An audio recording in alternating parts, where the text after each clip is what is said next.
Hey, Dr. Justin here with Dr. Shay. We're gonna be talking food allergies today.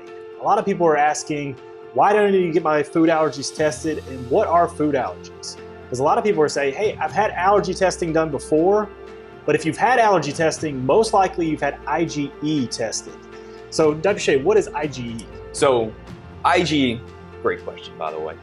IgE is actually, in standard care, this is the one thing you're going to test. And usually it's going to be a finger prick test, or if we're testing environmental allergies, that means different pollens, different danders, different plants, anything that's out in the air.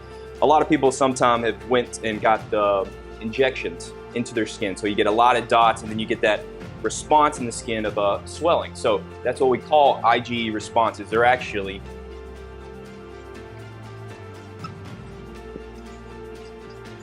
an immediate response. So a lot of times, IgE, you already know you have these most of the time, but it's always very important to have those.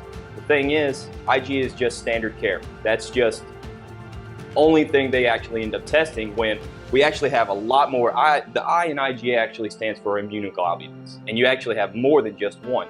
Doc, why don't you tell us what we test?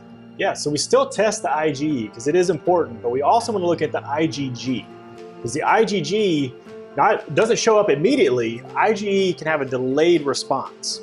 So it's not something that you eat and all of a sudden you have a reaction to it, but it's underlying and it's actually causing an inflammation in the body that over time can make you sick. So that's why we want to look at the IgG.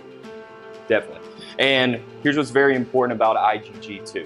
So there are other tests out there that will begin to test IgGs because we are starting to see a very strong importance for realizing what foods are entering into our system, causing the IgG response, getting that delayed reaction, getting those delayed inflammatory problems that happen to our digestive system go out into our bodies. But here's the thing, IgG has a few friends. He's actually split out into 4 classes, IgG 1, 2, 3, and 4. Here's the problem with a lot of testing the way they test right now. They're only usually testing if one of these fires off.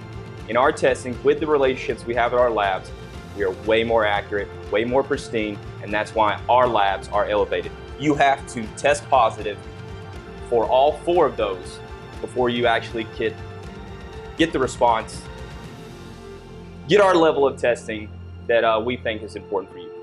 Yeah, and why it's so important, because a lot of people, some people that already have gut issues, we want to see if there's an underlying issue, but you don't even have to. You can be healthy. So for me, like I was doing keto and I was feeling great and I thought I was doing the healthy stuff. I got my food allergies tested and I was allergic to things like eggs, black pepper, almonds, peanuts. All those things were actually inflaming my body and causing this inflammatory response that was actually making me sicker. So for me, keto wasn't ideal because there were so many things in the keto style of eating that were actually inflaming my body and that I was allergic to. So I had to modify my diet. So a lot of people, everybody needs to get tested. Whether you have a digestive issue, you have a gut issue already, or if you're just trying to figure out what's the healthiest way for me to eat, you need to start with a food allergy test so you can see if what you're putting into your body is actually healthy for you.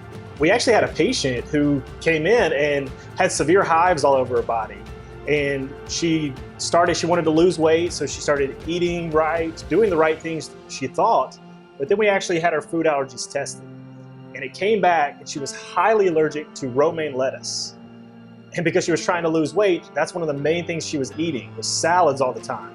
So when she cut out the romaine lettuce, her hives completely went away and she was actually able to start losing weight again just by taking out what her body was inflamed by. So all these things are underlying. You don't even realize that they're going on.